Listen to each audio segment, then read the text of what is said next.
तो नमस्कार, आज सोमवार सुबह 4 बजे फिर से एक बस महाराजपुर में बने डिवाइडर से टकरा गई। गनीमत ये रही कि किसी की जान माल का नुकसान नहीं हुआ, क्योंकि बस ज़्यादा स्पीड में नहीं थी। आपको बता दूं, कुछ समय पहले यहाँ पर एक दुर्घटना हुआ था जिसमें गीता नामदेव नाम की महिला ने जान गंवा दी। इससे आक्रोशित होकर स्थानीय जो लोग थे उन्होंने धरना प्रदर्शन कर दिया था, चक्का जाम कर दिया था। आनन फानन में पुलिस अधिकारी और नगरपालिका सीएमओ मौके पर पहुंचे और उन्होंने आश्वासन दिया था लोगों को कि जल्द से जल्द जो डिवाइडर है उसको हटाया जाएगा।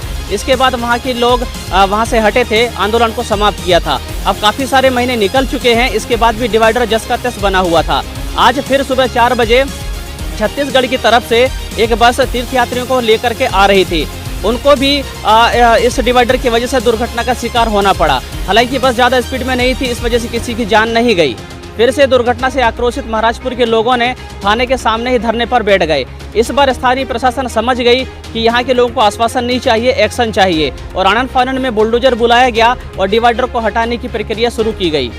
तो अब मेरा सवाल स्थानीय प्रशासन और नगर पालिका के सीएमओ से है, क्या आप लोग खून के प्यासे हो कि रोड में जब किसी का खून देखोगे या किसी की लाश देखोगे तभी आपका दिल पसीजेगा?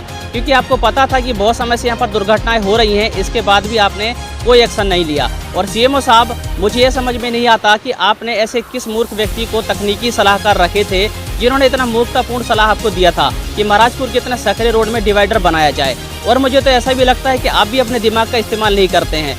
वो इसलिए क्योंकि नगर पालिका मंडला के द्वारा मंडला शहर में सीवर का काम ठेकेदार को दिया गया था, लेकिन आपको सभी को पता है कि जो सीवर का काम हुआ वो पूरे भ्रष्ट तरीके से हुआ, जिसका विरोध स्थानीय लोगों ने भी किया है, पार्षद के दलों ने भी किया है, वकीलों के समूह ने भी किया है और बहुत सारे लोगों ने किया है। इसके बाद भी आज तक ठेकेदार के ऊपर कोई कार्रवाई नहीं हुई।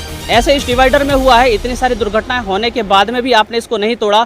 अरे जनहित में बहुत सारी बड़ी बड़ी ब्रिज तोड़ दी जाती हैं, बिल्डिंग तोड़ दिए जाते हैं, तो ये तो छोटा सा डिवाइडर था। अगर आपके पास में बजट नहीं था तो आप महाराजपुर के लोगों को बोल देते कि हमारे पास में बजट नहीं है। महाराजपुर के लोग ही इस डिवाइडर को तोड़वा करके अब तक फिकवा देते। अब मेरा सवाल जनता से है कि सरकारी संपत्ति को जब जनता नुकसान पहुंचाती है तो सरकार उनके ऊपर जुर्माना वसूलती है। अब सरकार खुद इस तरीके से लाखों रुपए बर्बाद कर रही है डिवाइडर बनवा करके तोड़वाने में, तो अब सरकार से कौन जुर्माना वसूलेगा?